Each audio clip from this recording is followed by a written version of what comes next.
All right, let's fucking do this. Welcome to Spotlight TV, a deep dive of your favorite shows brought to you once again by the dumbest people you know. I am your host body, your patient zero, your host with the most cordyceps up his nose. My wife will only dance with me now if we're both wearing full-on wolf and clown masks.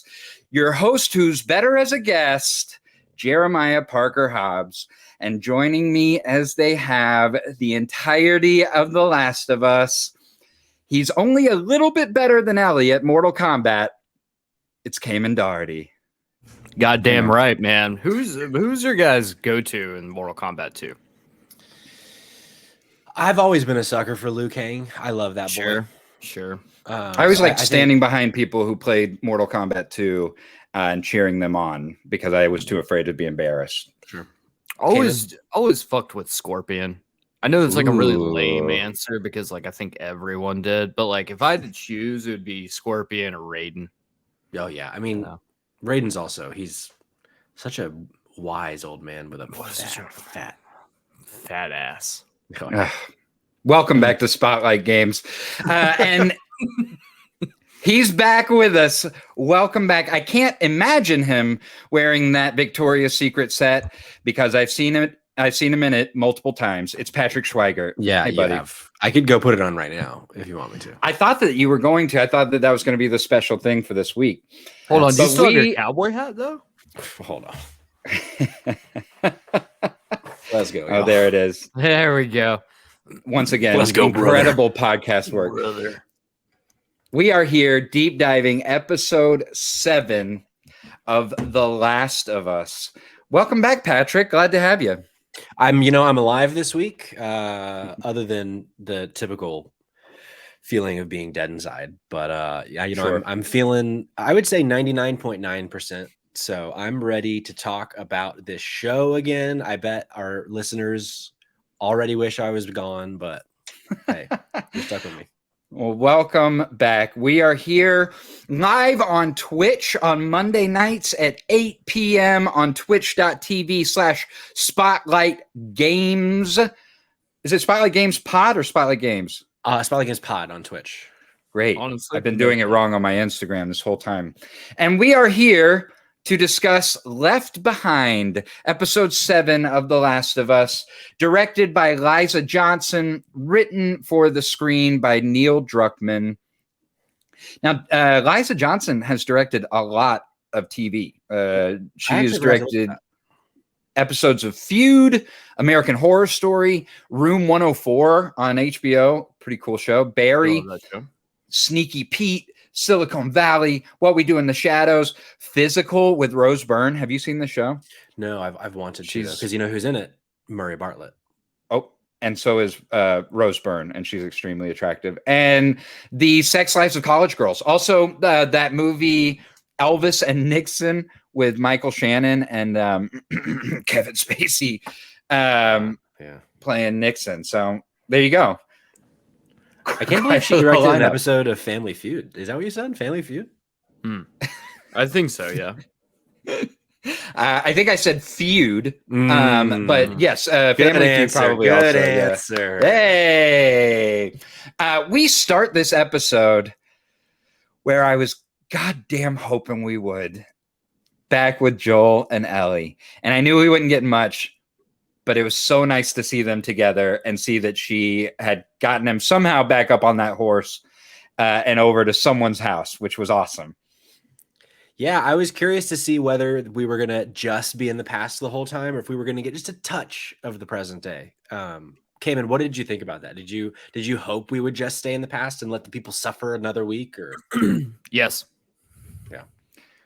I'm not going to short sell it. Absolutely. I wanted everyone to suffer like they should have. Sure. Especially Jeremiah. I wanted him to feel the pain of what happens when you. I mean, we don't really still have answers. We just, at the very least, know that as of right now, he's still not dead.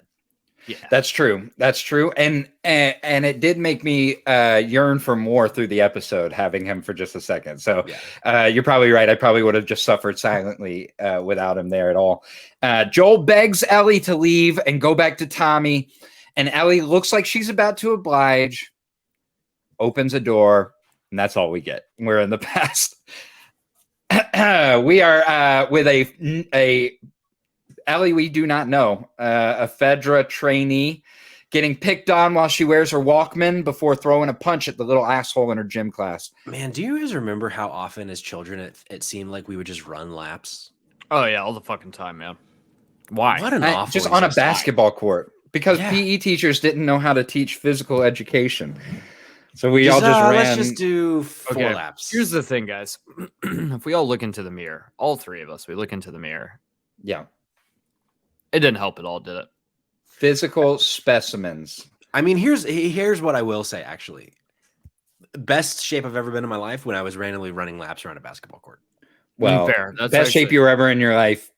High school body. High school body is a body we will never get back. God, what if we could? Yeah, no, that's a body that's never coming back to us. We get a great scene with Captain Kwong trying to talk her out of being a little shit. I really liked this scene because he was a good man. You know what I mean? I think that there's so many times in shows like this, they're just going to show you somebody being a dick and show you who we want Fedra to be, right? Yeah. This complicates it so much just to see somebody who probably has a family at home, who has made some sacrifices and some decisions so that he can have the job he has, teaching little shits after a pandemic. Like, if you're going to be a teacher now, I feel for you. If you're going to be a teacher after zombies eat everyone's faces, I don't know what you could even do. And a military man who wants to be there with these students, with these children, and try and help them figure out some sort of a better life. I really liked this scene. Yeah, me too. I really like the line, "You're so smart, you're stupid." Yeah. That Ellie is just in this world because it's such a different world than what we had at that age. This essentially it's like a military school, but like the stakes are so much higher because the fucking world ended. So for there to just because the military is like necessary on a daily basis in a very personal way. Yeah. Right. Exactly, and right. There isn't theater after school. There's not soccer practice after school. Like you have a job even as a kid, essentially. And that job is to train to try to survive when you're an adult.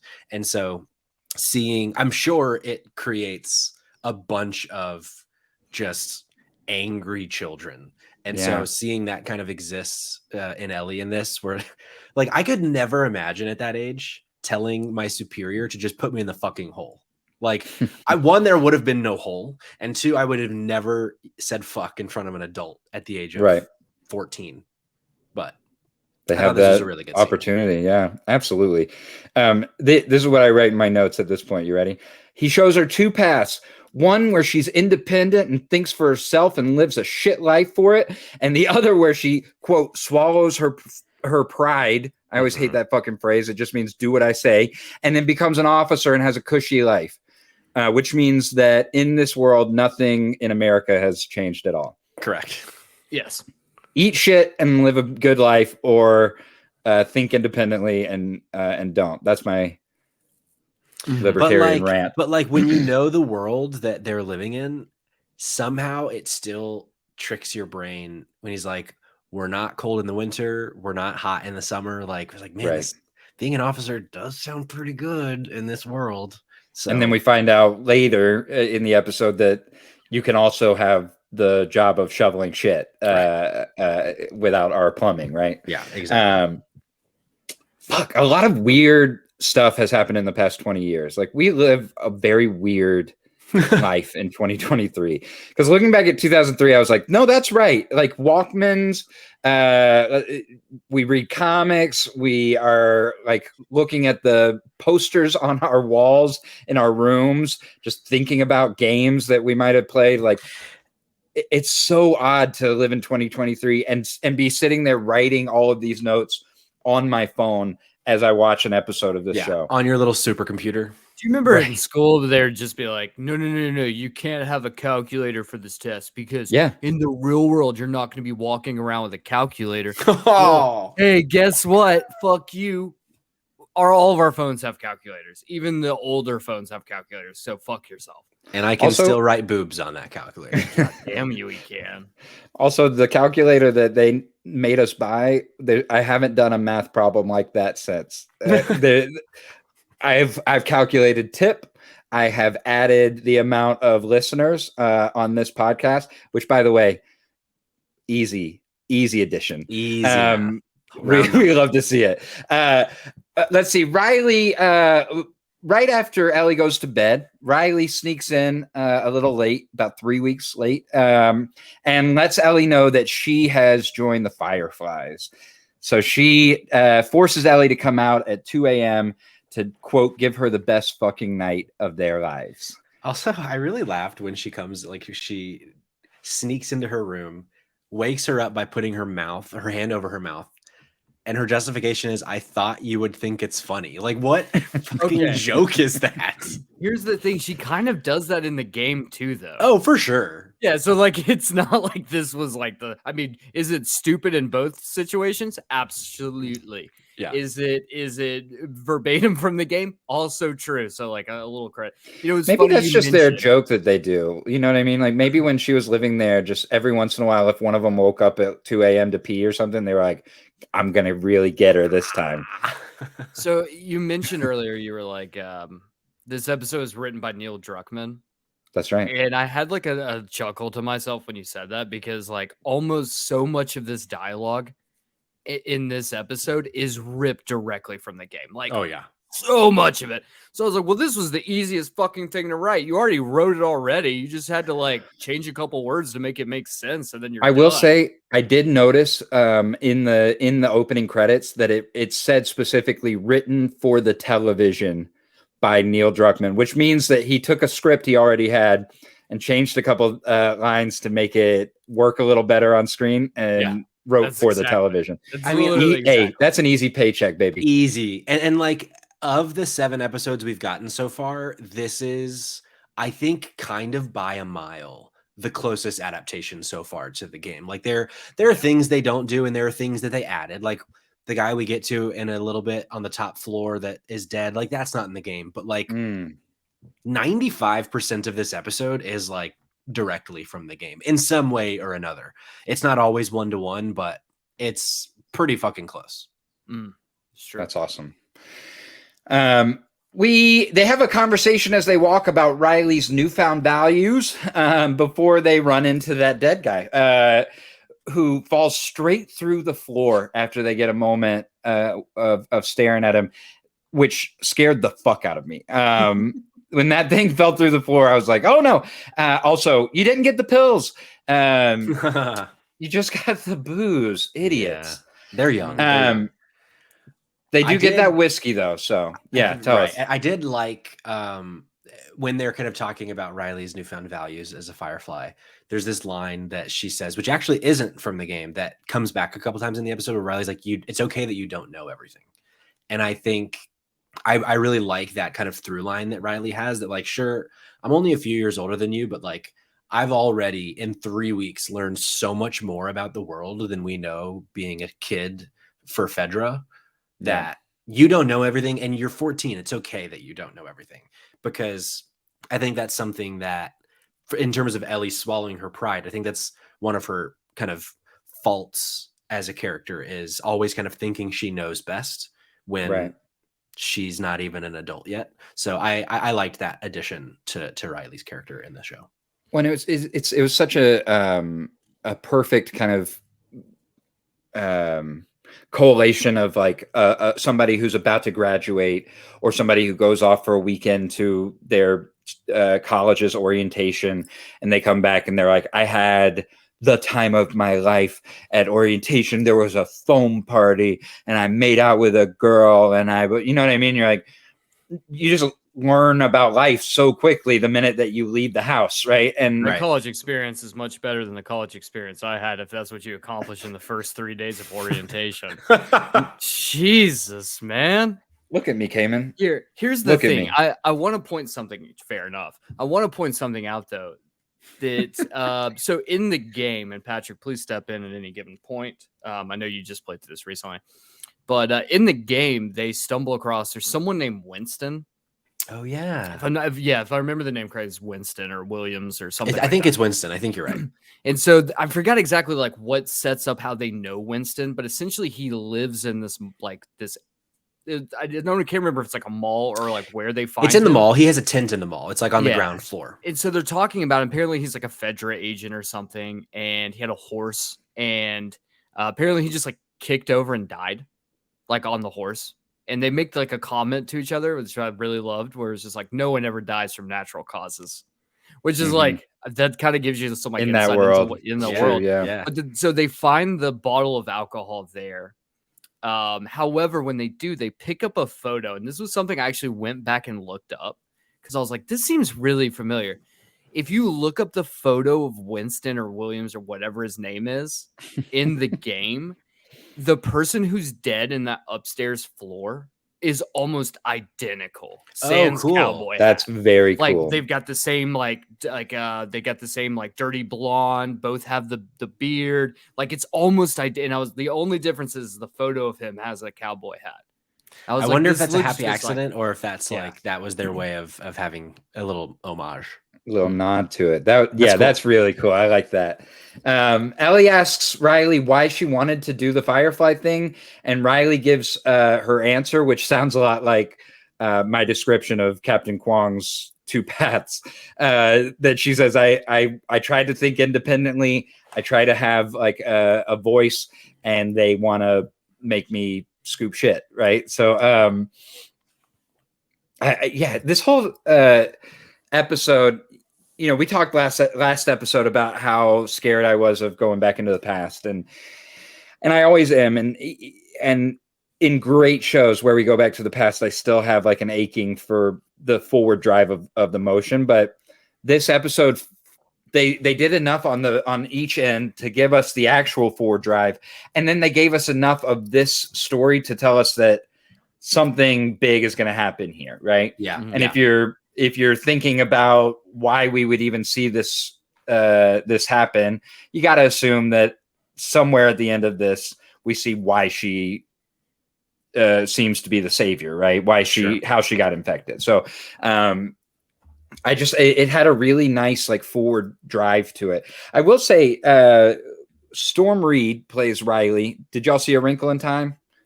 I didn't see A Wrinkle in Time. I watched a lot of Euphoria though. I don't watch that woke Disney crap. Yeah, you are the reason why that movie did not do as well as they were all expecting it to. She's really good in that movie and really like plucky, and that was probably 10 years ago almost. So to see her kind of adult up and have some power in these scenes was great. I will say they said in the post credits that they wanted to hire somebody who could go toe to toe with Ellie, who felt like she had the same amount of power. And I don't know what the audition process was like, but I'd be willing to bet that they had a lot of the audition pieces be the later stuff, the stuff later in the episode, because that is where I really, when she goes quiet and has a reserved, powerful energy, that's when I feel like they are up against each other. But in these early scenes, I kind of feel like Ellie has the power that she shouldn't, and she does a great job, Bella Ramsey, of kind of lessening her own power because of her kind of deep-seated love for her, right? And kind of showing that uncomfortableness. But I still felt like Ellie could have at any point taken the upper hand, right? Until that switch, which was interesting. The acting nerd in me really liked watching them like jockey for status in the first like 25 minutes of this episode, like especially like when they get to they first get into the mall and Ellie is like kind of bucking back and Riley's like, fucking go down the hall, turn right, and let me know when you're there. And that like, okay, I'm just gonna resort to being louder and bigger than you because you're not going along with this plan that I put a lot of time into. So and we're teenagers, and this is my way of flirting with you too, and like we, you know what I mean? It was really, really strong, all the way back to her saying, I'm going to ask you to do something and you're going to say no, but then you're going to say yes, and we're going to go do it. And, it reminded me a lot of how Kamen and I used to flirt when we were in high school. Right. And flirt in high school, Patrick, we still do that. I mean, we still do, but There's just specifically our high school days. that we flirt on. It's fine. That's true. Stop. They argue about what the definition of propaganda bullshit is before they sneak into the formerly sealed off mall, which is not sealed off anymore. Ellie's face when those lights start popping on is fucking magic. It is magical. And then the face she makes when she turns around, when Riley says, "Come on, we have places to go," and she says, "You plan stuff." I don't know Bella Ramsey's personal life.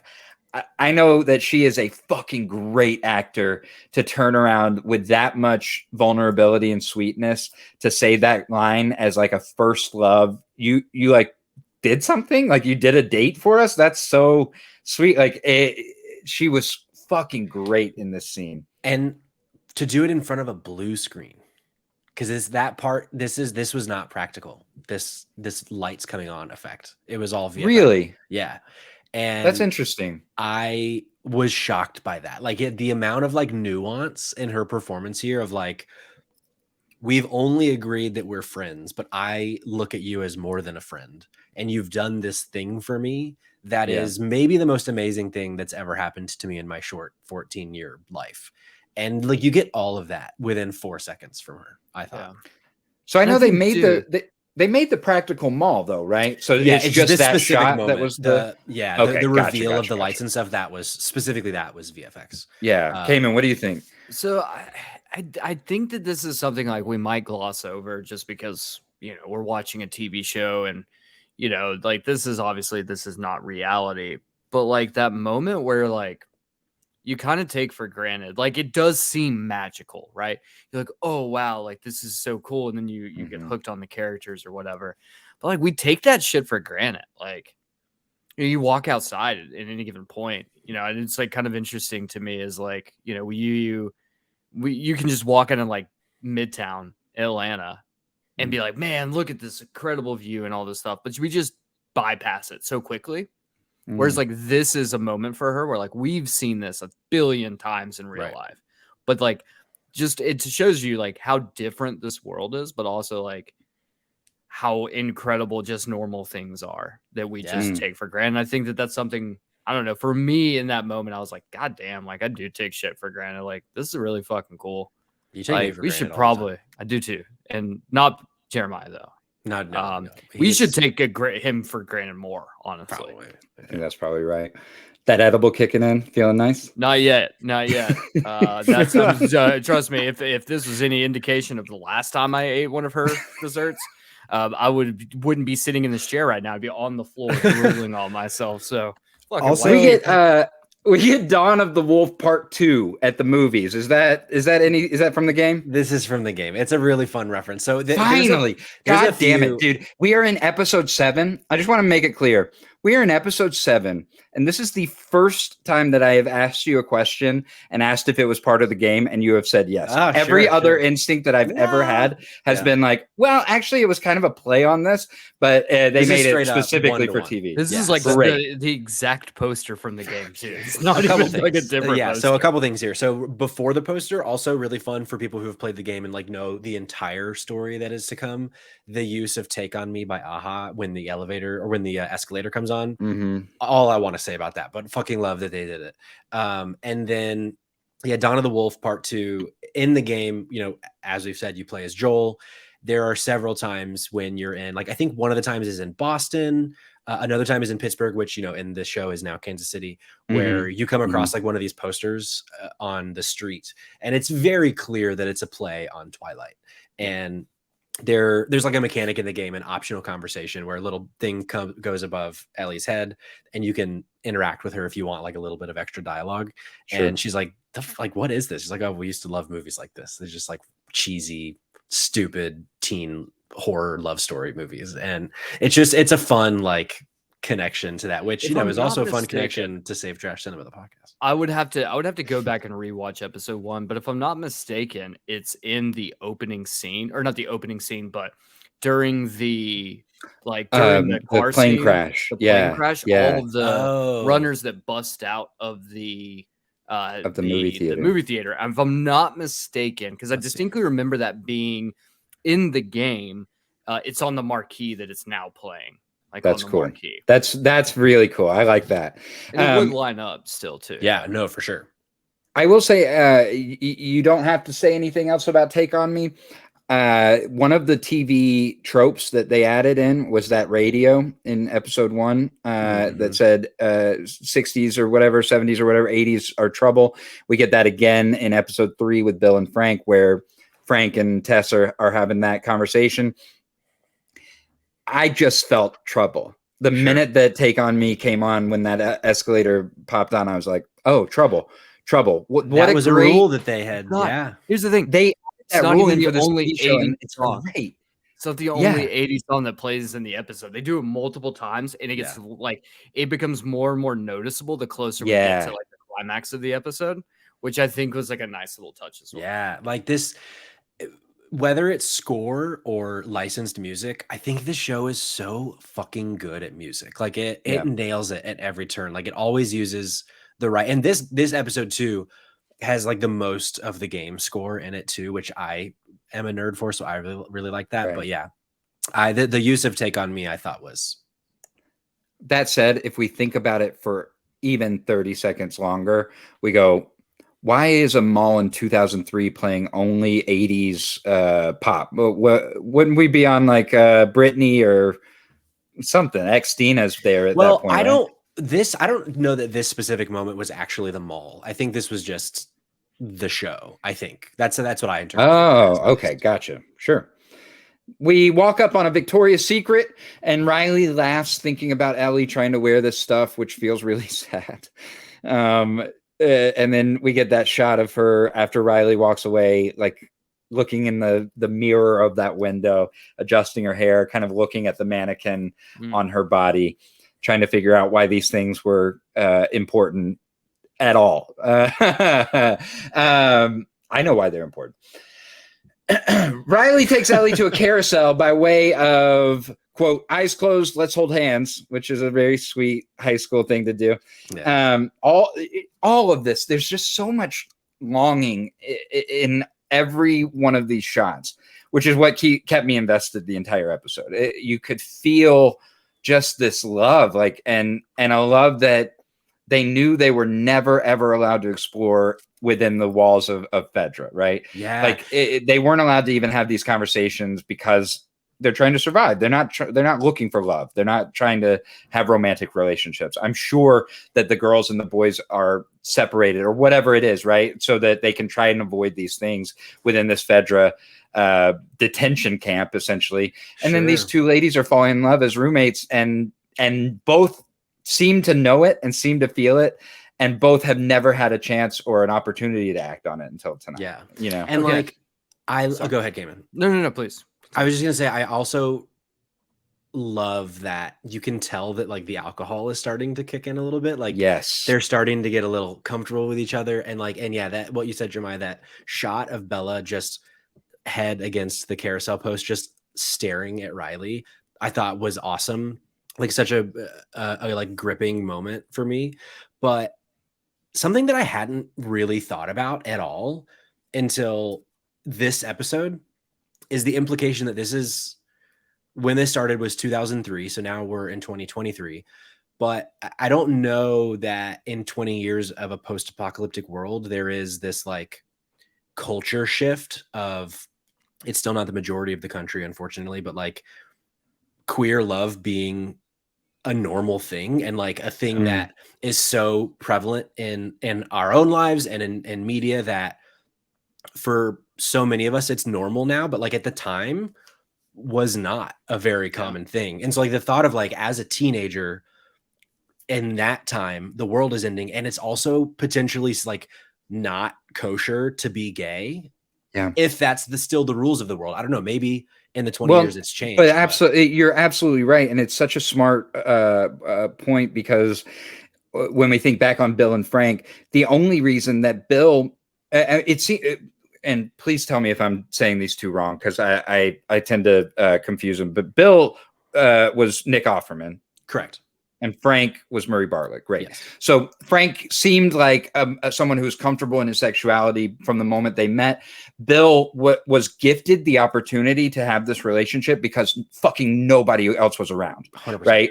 So it was a relationship that you could feel that he had never had in the life before because of probably those same implications. He's living with his mom. He's in his 50s at this point, right? Or 40s by the time that everything happens, and doesn't have the confidence or that openness of the community around you, right, to welcome you in the way that so much has happened in the past decade, so much more in 2 decades. I think you're absolutely right about that. Yeah, it's just a really interesting being surrounded by people. Yeah, being surrounded by other kids. You don't get an opportunity to hide away the way you could, you know? Yeah.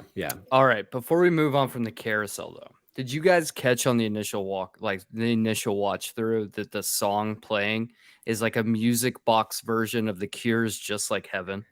I didn't catch it until you texted me. Dude, and then watching it again, when I heard it, I was like, I got to go back and listen. Yeah, I didn't. Watching it again, I was like, cool. oh my God. I mean, obviously, we know what's going to happen. Like, Patrick and I do. I mean, obviously, I'm assuming the audience at this point, we're doing a flashback. A lot of people are probably like, kind of can see where this is going to go. This probably isn't going to end well. If it does end well, then how is Ellie where she is? Do we ever, so I think people knew this wasn't going to end well. Yeah. But like when that moment hit, she's on the carousel, she's looking at her. She's got her, like you said, her head's up against the pole. And it's just like this beautiful moment. The fucking song's playing. And I'm like, I know how this ends. And this is just fuck you, Neil Druckmann. Fuck you. I feel like I say every You just made me spit on my computer. Every episode I say that. I just fucking hate this guy. Hey, B-Way Mom with writing in right as you said it. Loved The Cure's "Just Like Heaven" on the carousel. Who are you, B-Way Mom? Tell us. Do we know you? We're because so I feel glad like we know you. We're so glad to have you. Speaking of this carousel moment, we get a shot from Ellie's angle of just the side and back of Riley's head, just her hair and headband in this one shot as she's staring at her, and just part of her smile. And it reminded me so much of that specific shot from Joel's memory of Sarah's hands, of him and Sarah's hands decorating the Christmas tree. Just these small angles of like your point of view of a really beautiful moment was really, I loved that. This show's great. Have we talked about how great the show is? I don't think we have yet, actually. This is a really good point. No. And then to immediately follow it up with that like naivete of Ellie to be like, just come back. Like, I already know that I'm going to be in charge one day. We're going to be fine. And then Riley to be like, but I won't. They already told me I was going to be shoveling shit. And like, and to see that like defeat on her, and then Ellie to kind of put the pieces together, like, oh, our experiences obviously aren't going to be the same. And that was, oh man, that was heartbreaking to watch. Yeah. Hi, Kayla. Oh, hey, Kayla. What's up, girl? We this is the first moment that I thought I missed Joel. Was right here on this carousel. Yeah. I will say, and they paced it perfectly because you guys are right. But watching the episode until they said something about like, "Ooh, the whiskey's kicking in," I forgot that they were drinking. Like the love, like that alcohol started to seep in slow enough that even I forgot. Right, and then we're holding hands and we're a little more comfortable with it. And I was like, "Oh, this is sweet." And then they're like, "Oh, I'm a little drunk." I'm like, "Oh yeah." Right. I forgot about that. That's cool. They make it to an arcade, something that I would legitimately lose my mind over if I had never seen one before. Yeah, that's fair. This is cool. 100%. But we skipped a really important scene. Them going to the photo booth after the carousel. Oh, that's when I was writing the note. I miss Joel. You're right. Continue. So this was a really fun nod to the game because this was like a big set piece, quote unquote, of the Left Behind DLC was going into the photo booth with Riley, and like they built a whole system. Like you could change the backgrounds, you could change your poses each time, and there's also a funny thing that I kind of hoped that they kept for the show, but I understand the joke not necessarily playing since the world ended in 2003 was you could actually physically share the photos you took to Facebook, and like as the player, a thing popped up on the photo booth screen, like shared to Facebook, and they make this throwaway comment like, what the fuck's a Facebook? Like, what is this? And they just like roll past it, but then you can actually share the photos. That was a fun thing from the game. But I thought this, because this in the game similarly is where, like, we've already kind of had it a little bit, but like at that last photo they take when they do the scary face and Riley kind of stays on Ellie like a touch longer, and Ellie starts to get a little uncomfortable. Like, I don't know how I feel. Like, we know how she feels about this, but she's nervous. She's, you know, it's starting to kind of become real in that moment. And I liked visualizing that a lot, or them visualizing that a lot for us. Absolutely. Yeah, we got a couple comments. Anticipation of that scene was wild. I love that they just didn't know what to do. Like they're like, did you just do this? It was great. Speaking of which, we're brought to you by our first fake sponsor. Change. One day, when the world ends, change is going to be worth something again. So hold on to that shit. Keep it in your piggy bank. You don't have to drop it off at Delta Community. It's going to be like $22. I promise. It's not going to be worth it. Keep that fucking change and go to an arcade after the world ends. Change. Great point. As they're playing too loudly, like, I get it. You're in a mall. It seems like there's no infected anymore. They've opened the place up, but just shut the fuck up a little bit. Like, you know what I mean? But again, high schoolers, right? Like, you ever seen a movie next to high schoolers? I have. And it's back in the day. Patrick and I used to go to the movies as high schoolers together. And I'm sure you guys were a fucking nightmare to sit right next to. Here's the thing. Yes and no. The one instance I distinctly remember of when we went and saw 300 with Patrick's mom. Oh, yes, that was a bad time. But all the other times when I was in high school doing that, I was the guy who'd go on a date in high school, and I'd have like the girl I was on the date with, right? And of course, you're in high school, you're supposed to like make it out during the movie. So I distinctly remember this one time where I'm sitting there, right? And the girl is with, I forgot who it was. She like leans in, wants to get all like kissy on me. And I was just like, stop. We're watching a movie right now. She was like, excuse me. I was like, we're watching a movie right now. I paid money to see this. We're watching The Strangers starring. Actually, I think Liv that Tyler was probably one of the movies that I did that in. I distinctly remember doing that in, I think it was, what was it? The Ring 2. Oh, good. God. Yeah.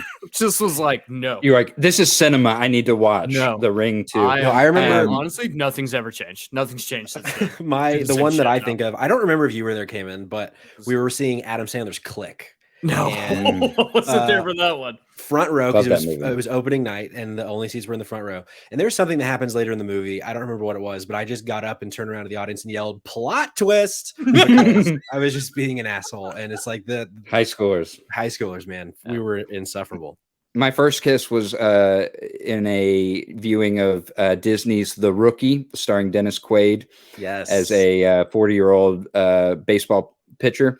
And my friends kept encouraging me to kiss the girl at the next nighttime scene so that no one would see.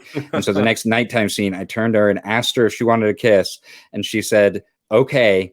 And then I kissed her for 1 second, and I looked next to her, and there was a family of 4 watching the movie directly next to her. I just hadn't noticed. So that's my first kiss story. All right, you guys ready for the worst thing ever? No, hold on. I got the worst one. Oh, okay, God, no, I don't know.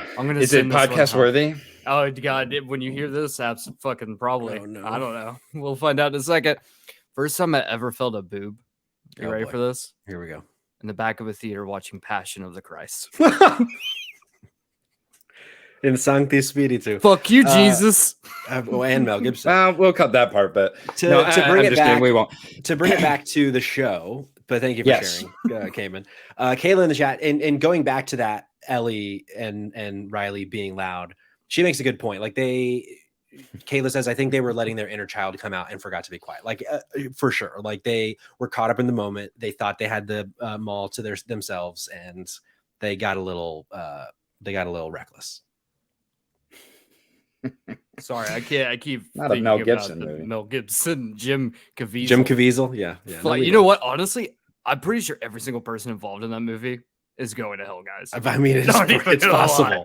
If there's a hell, they're all going there. Anyway, an back to the infected arcade. hears their screams and wakes up. Now, this infected is like glued to the wall. So I don't know how. I mean, do we see in the game how somebody might come unglued from the wall if they're stuck? Yeah, they just do. Like it's especially you kind of see it a lot in the second game. Of They just these, unglue. like Okay. what it seemed like. It kind of sometimes it's like used as a jump scare. Like, oh, this is like a dead infected, like similar to the end of episode 1, or not the end of episode 1, but in episode 1, it's like, oh, this one maybe seems dead, and then they fucking jump out at you and grab you and bite you. Right, I got you. Yeah, but yeah, no, that. Interestingly, though, I felt like, and tell me if I'm being a dick. I felt like this is the worst the infected has ever looked in the show. Weirdly, I don't know why. Like it for some reason. This guy guy specifically really looked like a different infected than the rest of the show to me, and I don't know. It took me out like ever so slightly, and I'm curious if that's just me being a dick or. I don't think you're being a dick. I just don't know what you're talking about. Okay. I think it'll be interesting if it shows up in 2 days that was the scene that they had to come back and reshoot or something.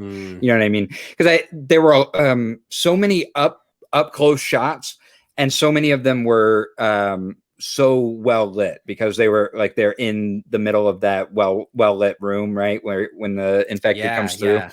So I think you just saw a lot more of the detail than we have in some of the nighttime scenes. And it could be that this was the first time that we really saw an infected with the prosthetics on its face that wasn't a clicker, like with the whole shebang. This is like someone who hadn't quite gotten to clicker status yet. So like maybe that's what it is, and I'm just being a little. But Kayla agreed with me. She didn't think it looked as good as well. Also, shout out to Terry in the chat. Hey Terry. That's weird. And Terry's saying that there's just one infected. That's like a cool setup for this thing, especially with these two young girls trying to fight him off. You know. Yeah. It wasn't a horde. What were you going to say, Kamen? Yeah, I don't know. I don't know. I guess I didn't really notice it. Yeah. I maybe I wasn't paying like super close attention to like the prosthetics itself. I did notice some iffy prosthetics later that we'll get to that that was like, oh wow, that was kind of shittily done, not gonna lie. But we'll get to that when we get to that. We'll get to that. Riley gets Ellie a present, the Will Livingston book, which immediately just makes me want to cry in this scene because I'm like, wait, can we talk more about the arcade though?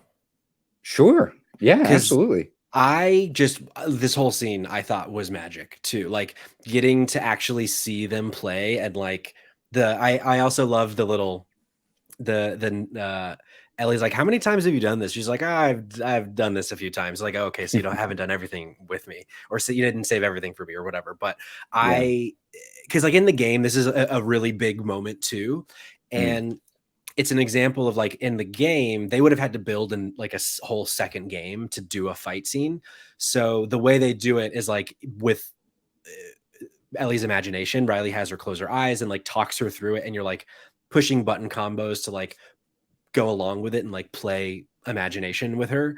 But I loved the choice in the show. Like it makes sense that we have Mortal Kombat's rights. And I also like the whole, because the thing in the game was the arcade cabinets were all broken, but like in this one, it makes sense that they aren't broken. This mall has been sealed off.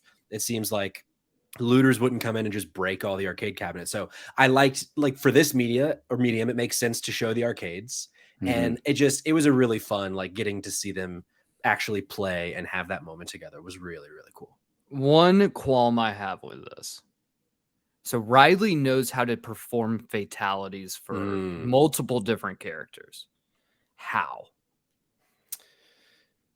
I think that's one of those things we're just supposed to I can take tell on stride. I could tell you right now, man. I still probably couldn't fucking do a fatality in an arcade Mortal Kombat game. So like someone had to, so maybe, I don't know, maybe there's like a code book or something she found exploring. That like someone in the arcade was like, yeah, this is how you do fucking fatalities. Or maybe she had one of the Fireflies there with her that was like, hey, kid, check this out. Sure. Or she played so many times that she figured it out. Maybe that's what the implication is. Maybe she's played that much. I mean, as a kid, I played this game so many times and it didn't. I never figured it out on accident. But We had two people in the chat saying that they used to have the gaming magazines too. So maybe they were just reading about how to play the game in books, so that then they get there and they have a little bit of knowledge. That's pretty that's pretty smart. We got a bunch of comments in the chat. Yeah, they're rolling in. Also, I assume this is Maggie. It might also be Michael, because your names start with the same letter. But I think that's Maggie. One of the stickers says, "Does anyone else think, gosh, I would take all that underwear. I would take everything I possibly could. I would have taken the pills from the dead guy because you could use it at some point for something." Like, legit, like I not at that point. I would have made so many slingshots with women's underwear. Well, sure. I'll be like a little Bart Simpson running around with Victoria's. I like to think that's Michael asking about the underwear. But yeah, no, I agree. I mean, that's the thing. Everything is worth hoarding. But I think that's probably more for on the road than it is if you're going back into your Fedra cell and not having sex with anybody. Yeah, this is cool. Thanks, y'all. Thanks for chatting with us. Oh, yes. And when Ellie got self-conscious and looked at her reflection in the Victoria's Secret. Oh, I love that moment. One of my favorite moments of the episode. Yeah, absolutely. Let's see. Riley wants Ellie to go with her to the Atlanta QZ, the littest of the QZs. Let's go. I'd love to see the Atlanta QZ. It's just popping. It looks like Atlanta today. Everybody's just hanging out in the cheetah. Everyone's in the cheetah. The whole QZ's the cheetah. The cheetah it's just all the way down Piedmont. It's nothing but strip joints and restaurants, and it's just exactly the same. I love that. That is oh man, could we see the Atlanta QZ before this show is over? That's really funny. Well, we're already in Greenbrier Mall in this episode. I think the way that Greenbrier Mall looks today. Yes. Or North DeKalb Mall. Ooh, not North DeKalb Mall, man. That place. I still go see movies at North DeKalb. Ellie recognizes the selfishness in that request, right? That asking Ellie to drop everything, to drop the trajectory of where she's going, and just to leave to do something that she has never met these people, right? Like Riley's asking for something that is selfish, but I think that she sees within that the love that Riley has for her too, right? Yeah. We see that these moments of her going, why are you asking me these things, right? Like you are like, there's obviously this love that she didn't know was reciprocal. And I love also that implication of like thinking, as an adult now, I am fortunate enough to have a house, I have a job, and like, so people ask me like, do you think you'll live in Atlanta forever? And like, part of me is like, no. But then part of me now with all of the like this real world that I'm in, like, I don't know that I would have the guts to leave. The idea of like in this world to leave from Boston to Atlanta is one, risking your life. Two, like you probably won't ever come back to Boston again. No. Like everything is just so much more final and carries so much more weight. And to think about that weight as a 14 and a 17-year-old, it's like, I can't fucking imagine. Well, you see the weight in episode 2 with Tess. I mean, she's there in Boston. She's like, this is not my fucking home. Like when Joel says, let's just go back home. We'll figure it out there. She's like, this is not my home. I am a transplant here. Joel, you are a transplant here. This is not your home. Like all these places. And so for Ellie to, I think for her to not have the family that Riley talks about having later in the episode, but that gives you more of an opportunity to say, maybe I could, right? And you see it in her eyes that I don't have anything necessarily holding me if I decided to go, but you can't ask me to do that. I'm 14 years old. Plus Ellie's super skeptical of the Fireflies. Like our comments are right. Like they've been indoctrinated to learn that these people are wrong, right? Like rebels, all these things. Yeah. And she hasn't had her college semester or her college 3 weeks of going out and having her orientation and learning that there are people who feel differently, right? A liberal arts college. But yeah, I thought they handled this all really well. And I just also like the whole joke book stuff. We kind of glossed over that because I took us back to the arcade. But I love this. It just like keep adding on to their The relationship, giggling and like and just like figuring out what those jokes are. They had a joke in there too that that they didn't understand, right? Because that was a fun one. It was how can a computer get drunk? It takes screenshots. Screenshots. What are To which screenshots? I don't to which know. I Yeah. wonder, in 2003, could you take a screenshot on a computer? Who's to say? Also, Maybe it's there was maybe it's there a was shot one of that the we screen. never got an answer to. So I Your want to phone ask camera. you guys Yeah. if you can figure out the answer to what do you call an alligator in a vest? We didn't get the answer to this one.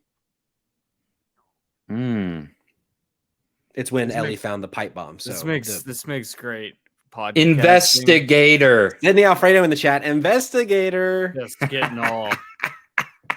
Very good. This is a great and Maggie brings up another great point in the chat. We're getting a lot of good stuff in here. That this whole episode like reinstates Joel's importance to Ellie, right? Mm-hmm. That this is the person who she seems to love the most, and they have this very like juvenile, very sweet, innocent love. But even Riley she's not thinking about taking care of Ellie, right? She's thinking of how can I get Ellie to come with me and do the thing that I'm already doing, the thing that I signed up for because I made an impulse decision, right? Yeah. And Joel is the only person who has even given any sort of thought to her safety as she travels. And all of that is great. She starts to leave, second guesses, and turns around to hear what we think are Riley's screams, which are a trick-or-treat store. That bullshit. Don't do that to me. The Trick-or-Treat Halloween. The trick-or-treat store is actually a huge part of the DLC. Actually, that's like one. Is it cool? Just another one of the big set pieces. And even funnier, both of the masks that they wear are the masks they wear in the game, like shot for shot recreations. Cool.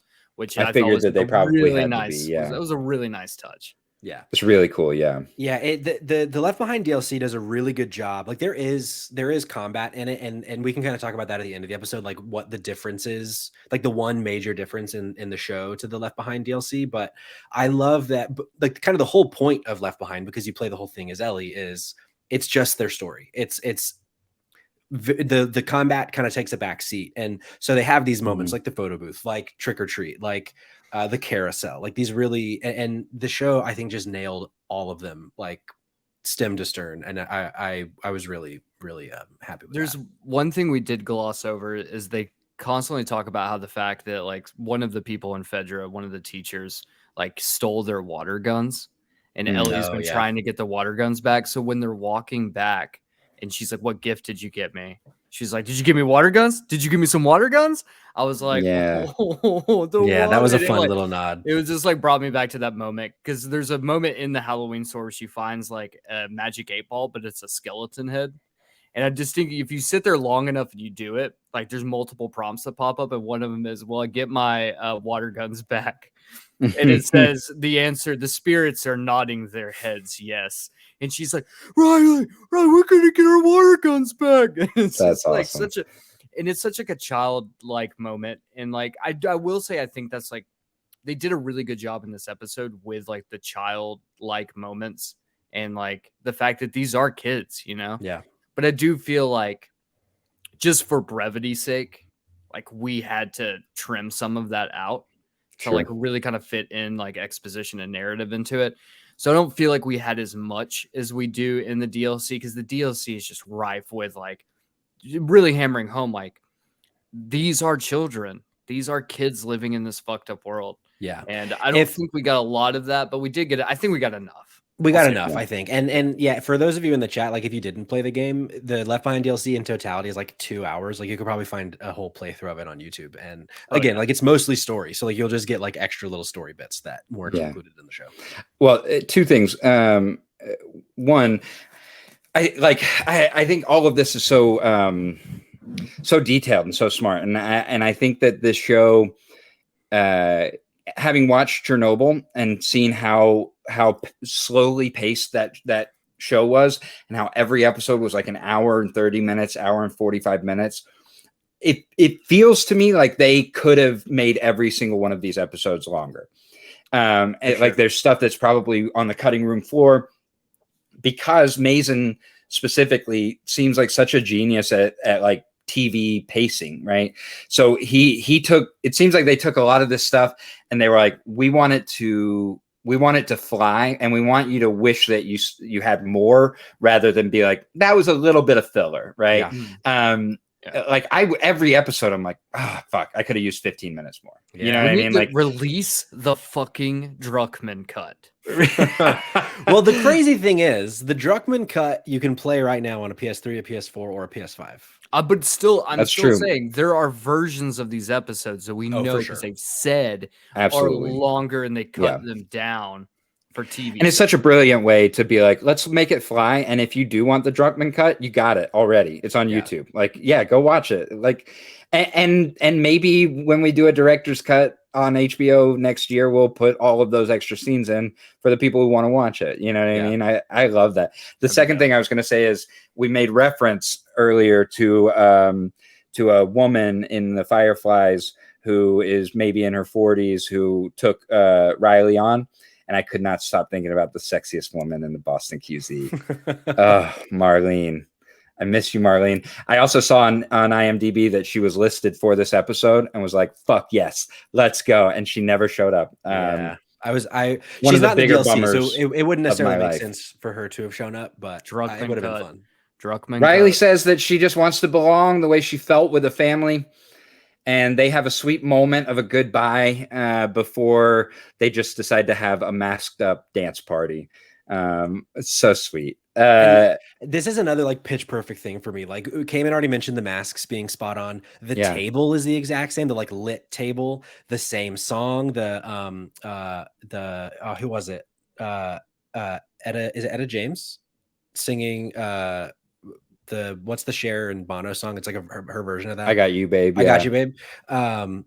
And seeing them dancing and like that moment when Ellie stops dancing and she's wearing the wolf mask and like, exactly why she stopped. And you can basically you can see what she is thinking, even though she has a wolf face on right now.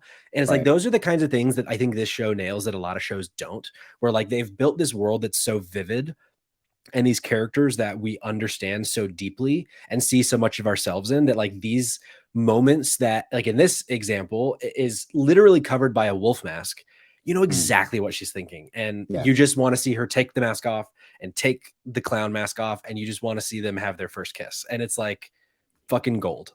And again, the anticipation of it is brilliant. And the TV writing of it is brilliant to stand there with that mask on and know that from the dance that she has stopped and is still just staring right at her. Like it's such good TV. Ellie, they lift their masks up. Ellie begs her not to go. Riley obliges, and they have the sweetest, most tender little kiss. She apologizes. Riley asks, "What are you apologizing for?" And then another one of my favorite moments of the show so far. She throws the mask down and she's like, "Okay, what do we do now? We'll figure it out." And right on cue, cock blocking like a motherfucker, we get our infected. They both try and fight him off. We get that great action set piece with the knife in the stomach a couple times, and then finally figured out in the head. That's how we get these infected, and we find out that both of them have been bit.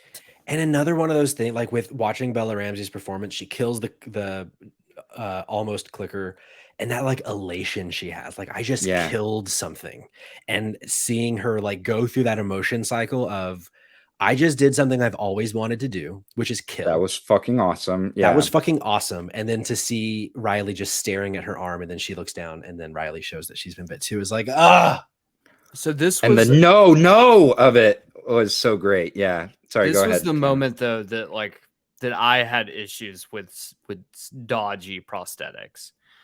So what happens is when Bella Ramsey, when Ellie looks at her arm and she sees that she's been bit, there's like blood dribbling out.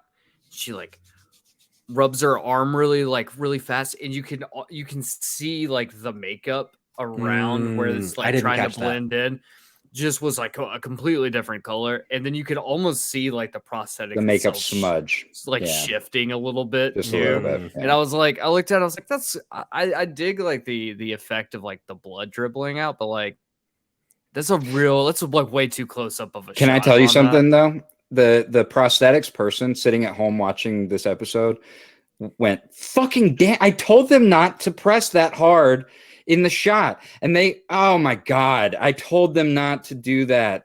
This was going to look so good. And she rubbed her hand on it too hard and they let her do it. Damn it. So I think somebody's mad. Yeah. I think they probably thought what like was happening for me would happen to most viewers, where like I'm too busy crying to notice that the fucking thing is shifting. But it probably definitely happened. I didn't notice it because I was too busy being sad. Someone in the audience tell me if I'm a liar.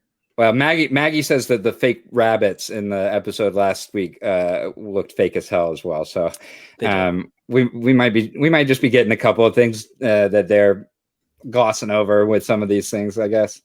And then we're back to Joel, baby. Just that sweet boy, just shaking in the basement.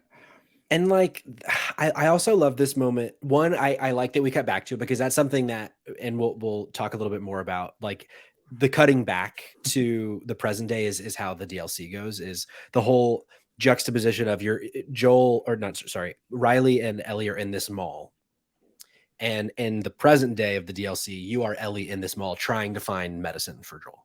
Mm-hmm. And they kind of, and so all of the combat happens in the present day.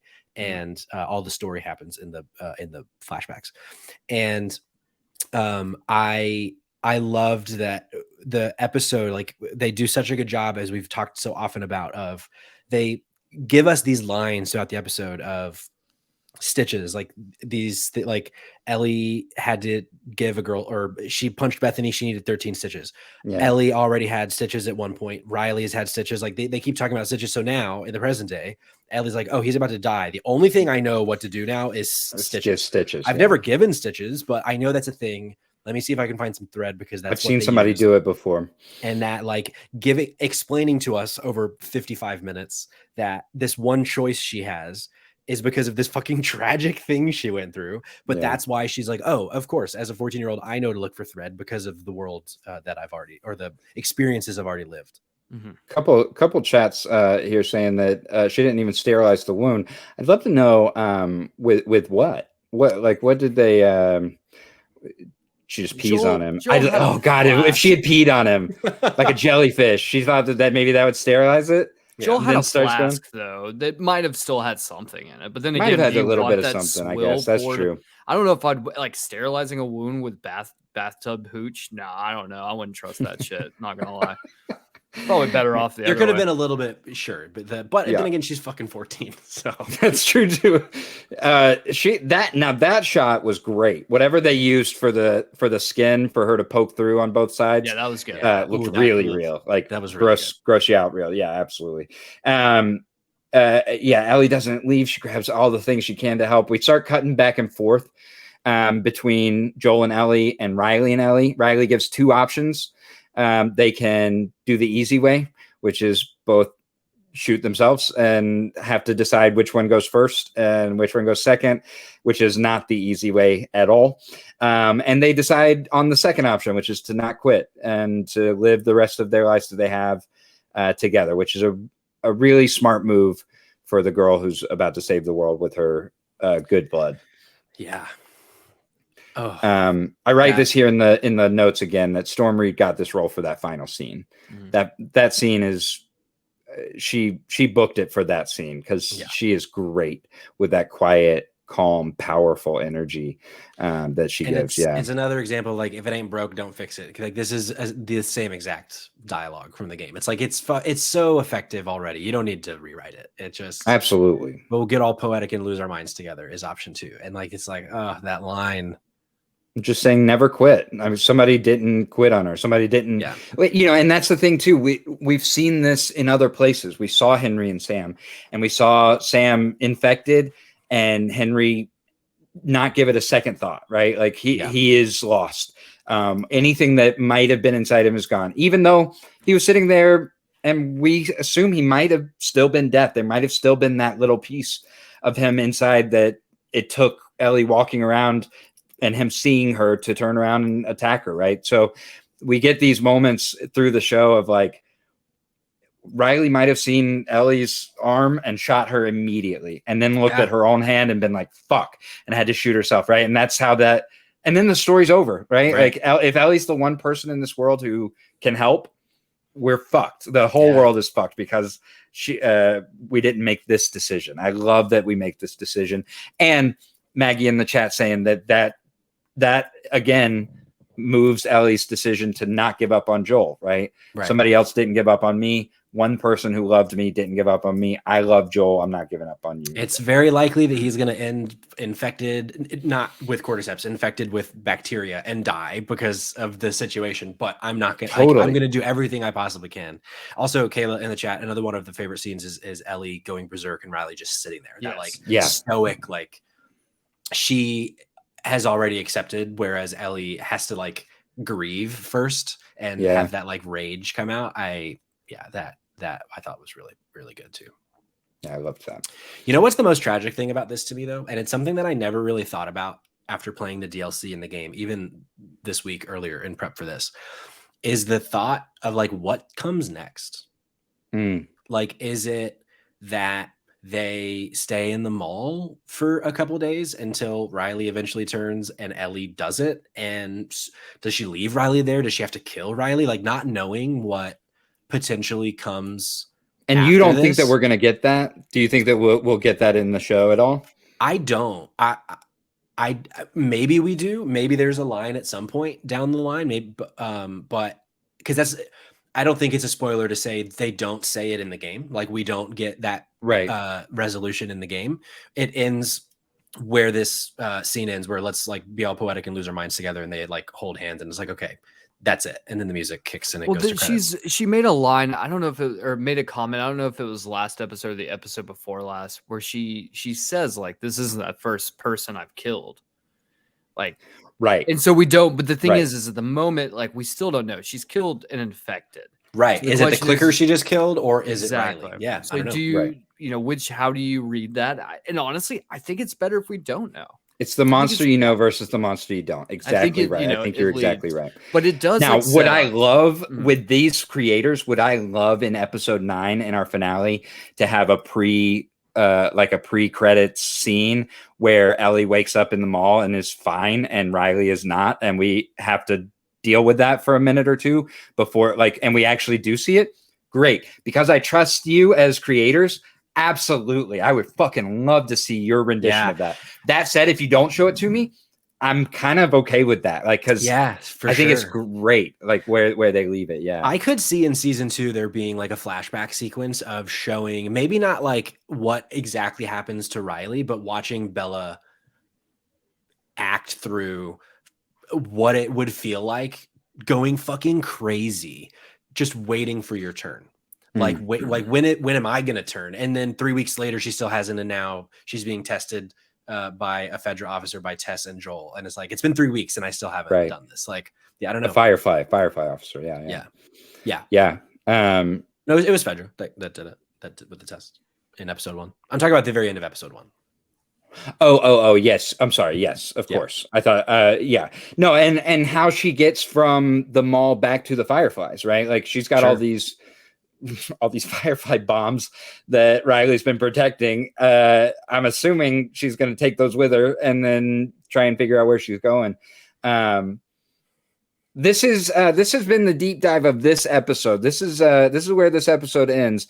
If you did not watch the next episode preview, we're going to get into that now. You can hop off or you can mute us for a minute before we come back and give you all of our places you can find us.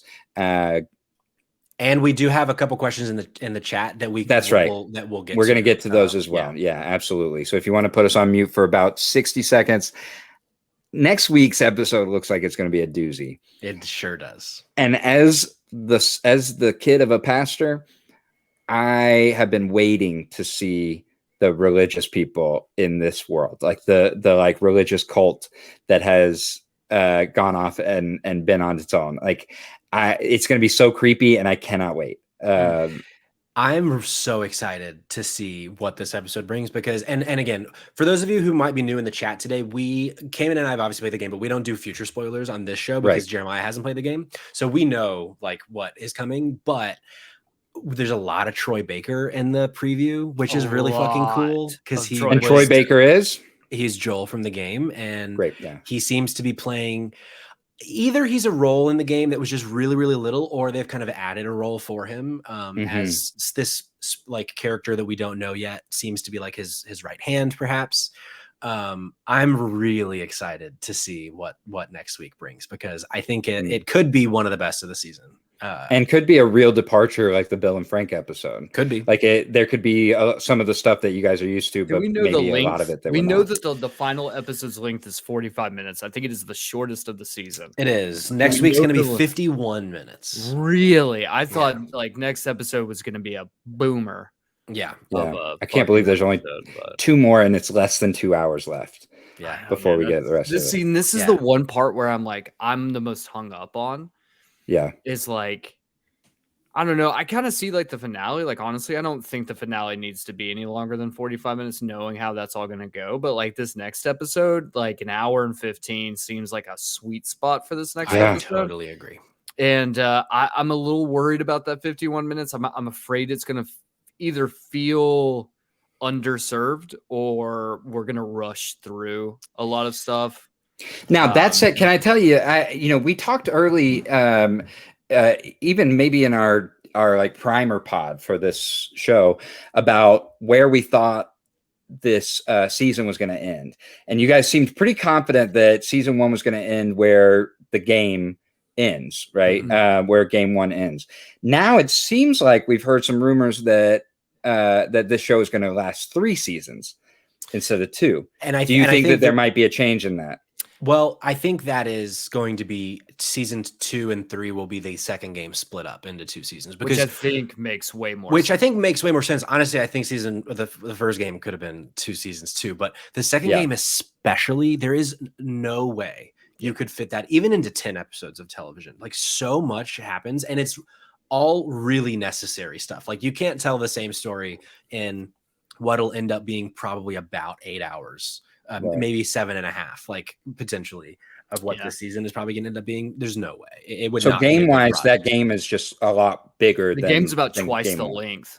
Wow, maybe longer. A little more. It might even be like 2 point, like 2.5. Maybe I want to say I beat the game in almost like I want to say it was like almost 30 hours to beat the game. So like it definitely I think is about a game and a half compared to the first one. Yeah. So and there's a reason for that. Like to not spoil anything, obviously. Like there is a reason why the game is twice as long, essentially. Yeah. And it's the story, but like there's I'm gonna stop because I don't want to accidentally hint at something. But let's get to some chat questions. Yeah, I think that's great. So Kay in the chat, how do you guys feel about where they ended the episode? Do you wish we could have seen how it all played out, or do you like the intentionality of where they left it? Meaning, like, is Joel alive? Is he dead? Yeah. What comes next? Like, Jeremiah, I'm curious on you, like, as someone who didn't play the game and doesn't know what's next, like, what do you think about this? I just keep thinking that I need more. I need more. Like, it's same thing happened to me with Andor, that every episode when it would end, I'd be like, fuck, it's over. Like I don't get to spend more time with these guys, And I think a lot of times with shows that I really like, it has to be one of those comedies on like basic cable for it to be a show that I'm expecting to spend like a really good amount of time with people. It's got to be a Parks and Rec or a Abbott Elementary where I'm like, oh, okay, we're getting 24 episodes this whole season, whatever. They're doing a great job of humming it along, but I do think that I wonder if it was a question of trust in a video game adaptation, that a lot of video game adaptations have not worked. So if we can get this thing to hum and really like take as much of the gristle out and let it all be just meat, and and it's working. I mean, it's got me hooked, you know. Sure. Yeah. A really interesting thing that they talk about in the HBO podcast, and then Kamen, I want to hear what you thought about the end of the episode, was the original cut of this did not include any present day. It was all left behind. It started at the gym and ended with the go be all poetic and lose our minds together. And HBO was like, you can't do that. We losers, bro. Well, no, I know. I agree, Watchmen, though. I agree. Like, I would have loved to make people who haven't played the game squirm a little bit longer too, because, like, again, we already said it. Like, Jeremiah really doesn't know the outcome of Joel. Like, he still doesn't know, but because, like, something that I've been struggling on whether or not to bring it up now or when we're done, because this is not how Left Behind was presented to us as the player. We knew the end of the story, and then we got this as like supplemental content. So like it's such an interesting like mind exercise for me of like putting my head in the brain space of someone who doesn't know how the game ends to have this kind of spliced in. So it's an interesting quandary. But Kamen, what did you think? Yeah, no, I like the way that they did it. I thought the way they did it was great. Would I have preferred the original way that they did or the one that they wanted to do? Absolutely, because I want Jeremiah to squirm. I want him to feel. I'm telling you, HBO week. figured that shit out with Watchmen, man. And I'm not saying that Watchmen was bad. I'm not saying that episode was bad. I'm saying that the episode where we get back in the 40s, our very first superhero. That was honestly, to me, that was the best episode of Watchmen. I thought it was the best episode too, on its own. But the place that it comes in, right when it came in the spot of the season that it was happening, you're right. It takes me so far out of like the forward trajectory of it. You are incorrect in which it didn't feel right to take place. Obviously, the best episode of that show was that episode. But absolutely. With that being said, this is a perfect place for you to do that. Like, this is the perfect place because you end on a cliffhanger. Take that moment to then, like, let's explore Ellie a little bit, give her more air to breathe, and set up, like, why is Ellie the way that she is? Then we cut and we bring back. But to the point, though, is what Patrick had earlier kind of it hinted at was that in the DLC, in the game, it is intercut. You're going back and forth. And so they kind of juxtapose, like, the mall that they're in past and then present day mall, two different malls, but you end up with Ellie essentially showing like why Ellie is like how much she's grown, because in those moments that you have in the previous mall, when she has those interactions, especially with the clicker or not the clicker, but the stalker or the runner or whatever we call him at this point. When she has that moment, it's very much a fight or flight, but she is straight up just, you're taking people out or you're distracting. You've learned, and you feel this like moment where you're like, Ellie has learned so much from Joel.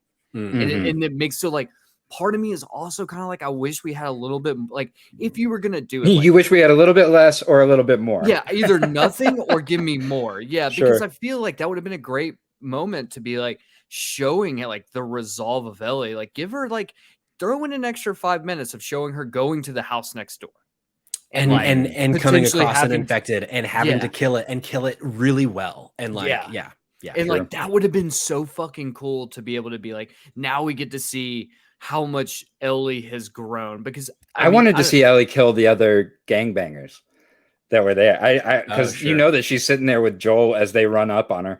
I just wanted her to be like, oh, I got you fuckers. But like, you know, there's like anything like that, I feel like goes to show like how much, and when you're comparing that to young Ellie, which I will say that you can definitely tell that they like made her look way younger too, even though it's been what, like maybe in total time, not even a year.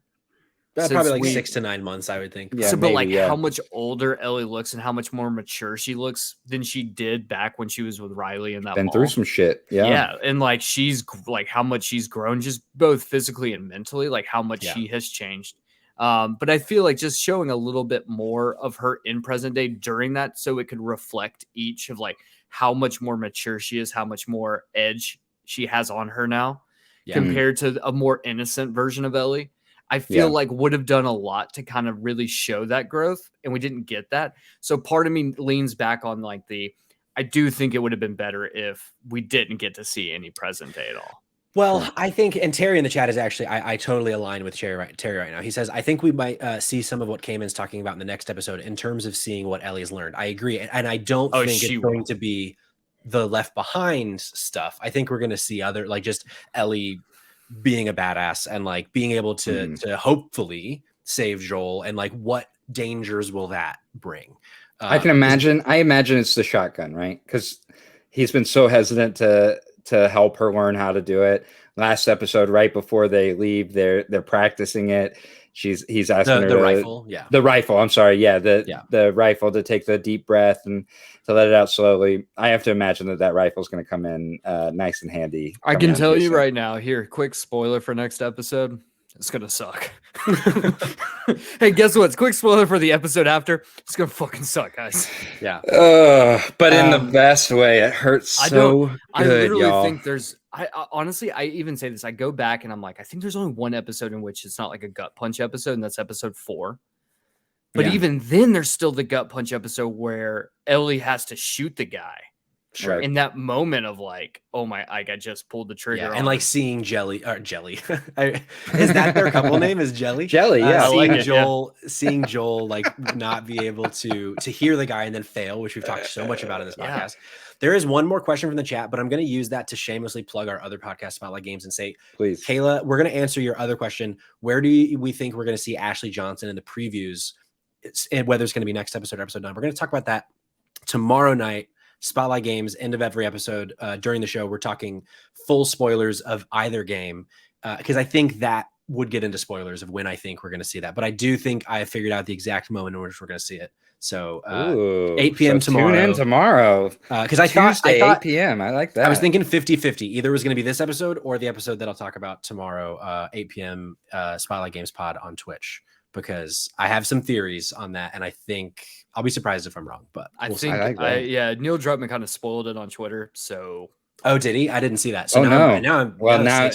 So go check Twitter, or don't check Twitter and come back to twitch.tv/Spotlight Games Pod tomorrow night, Tuesday at 8 p.m.